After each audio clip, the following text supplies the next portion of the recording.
IT కారిడార్లోని హాస్టల్లో gas కష్టాలు start అయ్యాయి. ఎల్పీజీ సిలిండర్స్ సరఫరా నిలిచిపోవడంతో వేలాది హాస్టల్స్లో వంటలు బంద్ అయ్యే పరిస్థితి నెలకొంది. రేపు మధ్యాహ్నం వరకు మాత్రమే గ్యాస్ నిల్వలు ఉన్నాయని, ఆ తర్వాత దోశ, చపాతీ వంటి హై ఫ్లేమ్ వంటకాలు నిలిపివేస్తున్నట్లుగా ఐటీ కారిడార్ హాస్టల్స్ అసోసియేషన్ ఇప్పటికే ప్రకటన జారీ చేసింది.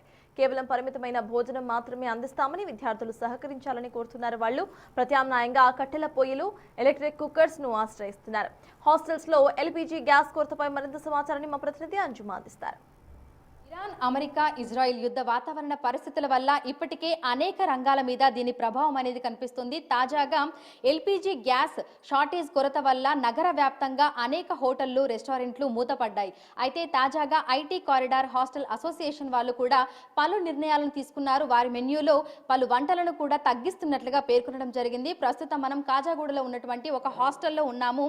నగర వ్యాప్తంగా చూసుకున్నట్లయితే దాదాపు 11,000 హాస్టల్స్ ఉంటే 10 నుంచి 11 లక్షల మంది ఈ హాస్టళ్లలో స్టే చేస్తున్నారు. అయితే తాజాగా ఎటువంటి మార్పులు తీసుకొచ్చారు ఏంటి అనేది కూడా తెలుసుకుందాము. మనతో పాటు ఐటీ కారిడార్ హాస్టల్ అసోసియేషన్ కి సంబంధించినటువంటి ట్రెజరర్ ఉన్నారు.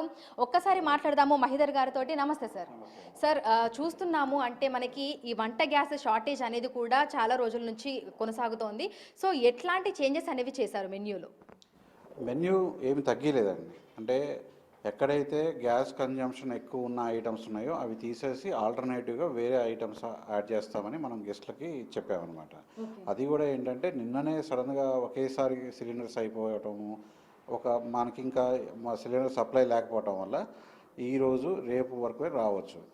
మేమేం చెప్పామంటే గెస్ట్లకి క్లియర్గా, మేము హాస్టల్ రన్ చేస్తాము, ఫుడ్ ఇస్తాము, కానీ హైలీ ఫ్యూయల్ అదే గ్యాస్ కన్జంప్షన్ అయ్యే ఫుడ్ ఐటమ్స్ తగ్గించేసి వేరే ఐటమ్స్ దాని ప్లేస్లో ఇచ్చేసి ఆ ఫుడ్ను కంటిన్యూ చేస్తామని చెప్పేసి మేము చెప్పాము. అయితే ప్రజెంట్ ఇప్పుడు మనం ఒక హాస్టల్లో ఉన్నాము, ఉమెన్స్ పీజీలో ఉన్నాము. సో ఇక్కడ మనకి ఎంతమంది స్టే చేస్తున్నారు అండ్ ఇక్కడ కిచెన్ కూడా పక్కనే ఉంది. సో ఈ కిచెన్లో మనకి ఒక నెలలో చూసుకుంటే ఎన్ని సిలిండర్స్ అనేవి మనం యూజ్ చేస్తూ ఉంటాము? ఇక్కడ రోజుకి ఒక సిలిండర్ అవుతుందండి. ఇక్కడ 100 మంది ఉంటారు, 100-120 మంది ఉన్నారు. దీంట్లో రోజుకి ఒక సిలిండర్ అవుతుంది. సో కుకింగ్ అదంతా కూడా ఇక్కడే జరుగుతుంది మనకి, మొత్తం ఇక్కడే జరుగుతుంది. సో పర్ మంత్ చూసుకుంటే మనం అప్రాక్సిమేట్లీ ఎన్ని సిలిండర్స్ యూజ్ చేస్తాము అని చెప్పొచ్చు? 25 to 30 సిలిండర్స్ యూజ్ చేస్తామండి ఎవ్రీ మంత్. సో మార్నింగ్ మనకు ఫుడ్ మెనూ అనేది ఏ విధంగా ఉంటుంది, మధ్యాహ్నం ఏ విధంగా ఉంటుంది, నైట్ సమయంలో ఏ విధంగా ఉంటుంది? మధ్యాహ్నం రోజుకు టీ, కాఫీ ఇస్తామండి. అలాగే ఎవ్రీడే 1 బ్రేక్ఫాస్ట్ ఇస్తాము. అన్ని వెరైటీస్ ఆఫ్ బ్రేక్ఫాస్ట్ కవర్ అవుతాయండి మనకి.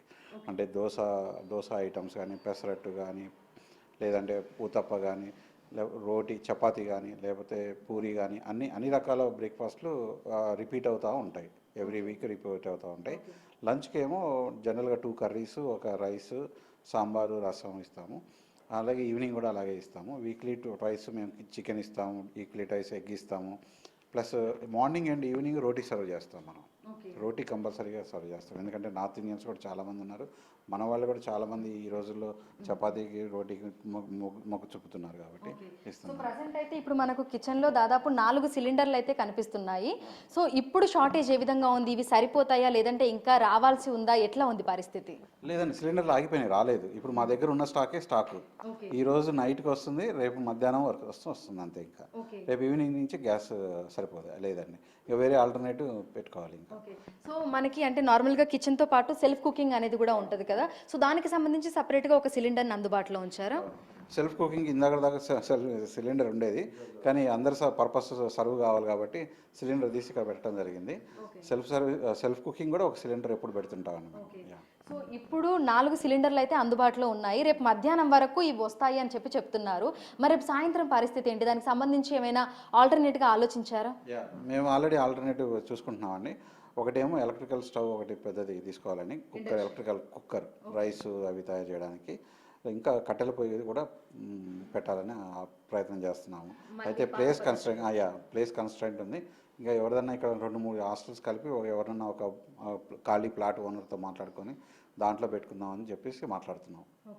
సో ప్రజెంట్ అయితే రేపు మధ్యాహ్నం వరకు వచ్చేంతగానే సిలిండర్లు ఉన్నాయని, రేపు సాయంత్రం నుంచి పరిస్థితి తమ చేతులలో లేదు కాబట్టి ఇందుకు ఆల్టర్నేట్గా తాము ఆలోచన చేశామని, ముఖ్యంగా ఏవైతే అంటే మనము సిలిండర్లు ఉన్నప్పుడు రకరకాల వంటలు అనేవి చేస్తూ ఉంటాము. ముఖ్యంగా ఉదయం సమయంలో అంటే వారం రోజుల పాటు 7 రకాల టిఫిన్స్ అనేవి మనం ఇక్కడ స్టే చేస్తున్న వాళ్ళకి పెడుతూ ఉంటాము. సో మనం చపాతీ, దోశ లాంటివి చేసినప్పుడు గ్యాస్ కన్సంప్షన్ అనేది ఎక్కువగా అవుతూ ఉంటుంది. దీనివల్ల సిలిండర్ చాలా తొందరగా అయిపోతుంది. కాబట్టి ఇప్పుడు ఉన్నటువంటి షార్టేజ్ ఇష్యూ ఏదైతే ఉందో దీన్ని దృష్టిలో ఉంచుకొని కొన్ని రకాల టిఫిన్స్ని తీసేశామని, అదేవిధంగా టీ, కాఫీ వంటివి కూడా మెన్యూ నుంచి తొలగించినట్లుగా చెప్తున్నారు.